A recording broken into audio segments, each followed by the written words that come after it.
చెప్తున్నప్పుడు మమ్మల్ని ఇక అంటే మీరు ఏం చేస్తారా అన్నట్టుగా చేశారు. పోదాంపా అన్న అంటే వీళ్ళు అన్నారు వెంటనే, అన్న వీళ్ళే అన్న మమ్మల్ని ఇన్ని నెలలుగా వేధిస్తున్న వాళ్ళు, ఇన్ని నెలలుగా మా రక్తాన్ని కలచూస్తున్న వాళ్ళు, ఇన్ని నెలలుగా మా భూములన్నీ కూడా భయభ్రాంత కూర్చేసి గుంజుకుంటున్న వాళ్ళు, ఇక అసలు అక్కంటాడు వాళ్ళ గుండాలంతా వీళ్ళు ఉన్నారని అంటే మేము అక్కడికి పోయినాం. పోతే వాడు మమ్మల్ని చూసి కూడా వాడు కనీసం మర్యాద లేదు. అంటే ఎంపీ అంటే గౌరవం లేదు, ఎమ్మెల్యే అంటే గౌరవం లేదు, ప్రజలంటే గౌరవం లేదు.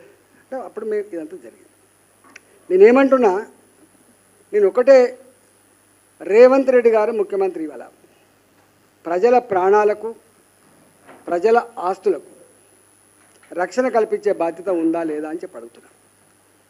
ఇవాళ హైదరాబాద్లో ఇది ఒకటే కాదు, ఇవాళ కొన్ని వందల లేఅవుట్లు 1980 నుంచి మొదలుపెట్టి 1990 వరకు ఈ హైదరాబాద్ చుట్టుపక్కల వందల లేఅవుట్లు జనసంచారం లేని కాడ ఎప్పుడో ఒకనాడు అక్కడికి వస్తాయని చెప్పి 30 రూపాయల నుంచి మొదలుపెట్టి 100 రూపాయల గజం కొనుక్కునే లేఅవుట్లన్నీ కూడా 2007లో ఒక చట్టం వచ్చింది.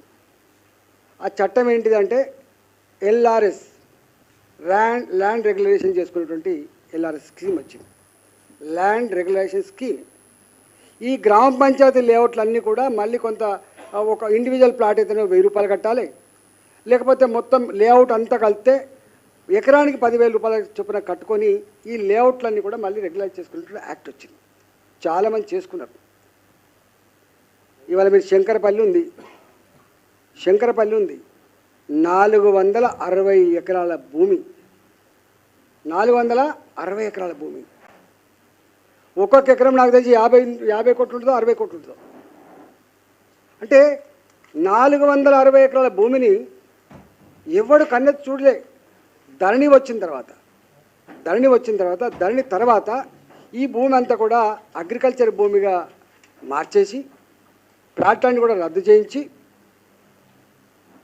మొత్తం రాత్రిపూట ఎట్లా రిజిస్ట్రేషన్ చేసిండ్రో, ఆ రాత్రిపూట రిజిస్ట్రేషన్ చేసిన కలెక్టర్ ఎవరో, ఆ కలెక్టర్ ఎట్లా కేసులు ఎదుర్కొంటుండో, ఎట్లా జైలు పాలవుతుందో మీరు చూస్తున్నారు. విలువ 1000 కోట్ల రూపాయల విలువైన భూమి. ఇక్కడ అర్థం ఏంటంటే, ఆనాడు ఆ 10,000 రూపాయలు పేదోడికి చాలా ఎక్కువ. ఇవాళ 10 లక్షల రూపాయలు, కోటి రూపాయలు ఆ ప్లాట్కు పెరిగితే ఈ పేదవాళ్ళు అనుభవించకుండా ఇగో ఈ దుర్మార్గులు, ఈ గుండాలు, వాళ్ళకు సహకరించే అక్కడక్కడ పోలీసులు, వాళ్ళకు సహకరించే రెవెన్యూ అధికారులు, వీళ్ళు ఈ పోలీసులు, ఈ రెవెన్యూ అధికారులు మాకు పైనుంచి వెళ్ళి ఫోన్లు వస్తున్నాయి, మాకు పైనుంచి ప్రెషర్ వస్తుందని చెప్పేటువంటి పద్ధతి. రేవంత్ రెడ్డి గారు అడుగుతున్నా, ఎవరు పైనుంచి వెళ్ళి ప్రెషర్ చేస్తున్నారు? దీని వెనుక ఉన్నటువంటి దుర్మార్గులు ఎవరు? ఈ దుర్మార్గులకు ఇచ్చే పనిష్మెంట్ ఏంది? పేదల ఆస్తులకు రక్షణ ఎక్కడ? పేదల జీవితాలకు భద్రత ఎక్కడ? చెప్పాల్సిన బాధ్యత ముఖ్యమంత్రి రేవంత్ రెడ్డి మీద ఉంది. నేను ఇంకొక మాట కూడా అంటున్నా, ఇవాళ ఒక్కటి కాదు, కొల్లూరు 173 నుంచి 190 సర్వే నెంబర్, 150 ఎకరాల భూమి, కొల్లూరు. ఇవన్నీ మేము బయట పెడతాం, ఇక ఇప్పుడు ఊరుకునే ప్రసక్తి లేదు కాబట్టి వట్టిగా ఇంటిస్తున్నా. వట్టినాగులపల్లి, గండిపేట మండలం 1000 ఎకరాలు. వట్టినాగులపల్లి, గండిపేట మండలం 1000 ఎకరాలు. ఇది గ్రామ పంచాయతీ ఒకటి. షాద్ నగర్, ఈర్లపల్లి జంట మాటలు జరిగినట్టున్నా, నాకు తెలిసి జంట మాటలు జరిగినట్టున్నాయి అక్కడ. నాదర్గుల్, బాలానగర్, గగన్ పహాడ్, హెచ్ఆర్సి, అంటే అనేక దిక్కుల. మేము ఒకటే ఇవాళ తెలంగాణ ప్రజానీకానికి విజ్ఞప్తి చేయదలుచుకున్నాం. పేదవాళ్ళ మీద అధికారాన్ని అడ్డం పెట్టుకొని భూములు గుంజుకునే ప్రయత్నం, వాళ్ళ మీద దాడులు చేసే ప్రయత్నం, వాళ్ళ ఆస్తులు కొల్లగొట్టే ప్రయత్నం చేస్తున్నది నిజం.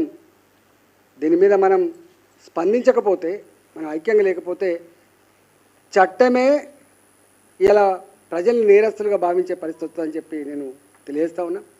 ఇవాళ భారతీయ జనతా పార్టీ పరంగా మేము ఊరుకునే ప్రసక్తి లేదు. ఎందుకంటే భారతీయ జనతా పార్టీ ఇంతకుముందు చెప్పినట్టుగా పేదలకు అండగా ఉండే పార్టీ కాబట్టి, ఇవాళ హైదరాబాద్ నగరంలో మొదటి నుంచి కూడా పేదలకు ఒక భరోసా ఇచ్చిన పార్టీ కాబట్టి మేము దీన్ని ఇక్కడితో వదిలిపెట్టే ప్రసక్తి లేకుండా, ఒక్క పోచారం మున్సిపాలిటీలో ఉన్న 2076 మంది మాత్రమే కాకుండా ఇవాళ హైదరాబాదులో ఎన్ని లేఅవుట్లు అయితే ఇవాళ మళ్ళీ పెద్దవాళ్ళు వాటిని పర్చేజ్ చేసి పెద్దల అండతోటి, ప్రభుత్వ పెద్దల అండతోటి వీళ్ళు కొల్లగొట్టే ప్రయత్నం చేస్తుండో వాటి మీద హెచ్ఆర్స్కి వెళ్ళే ప్రయత్నం చేస్తాం. కోట్ల మీద అపారమైన నమ్మకం ఉన్న వాళ్ళం కాబట్టి కోట్లకు వెళ్ళే ప్రయత్నం చేస్తాం. అదేవిధంగా మాకు ఏ పద్ధతులు ఉంటాయో అన్ని పద్ధతుల ద్వారా ప్రజలకు అండగా ఉండే ఉద్యమాలు కూడా చేస్తాం. ఎట్టి పరిస్థితి కూడా వదిలిపెట్టే ప్రసక్తి లేదు. ఇవాళ లోకాయుక్త లాంటి సంస్థలు కూడా ఉన్నాయి, వాటిని కూడా కాంపిటీ చేసే ప్రయత్నం చేస్తాం. నేను ఒకటే ప్రజలకు నేను విజ్ఞప్తి చేస్తా ఉన్నా, అంటే నాలాంటి వాడు చెయ్యెత్తే పరిస్థితి ఎందుకు వచ్చింది?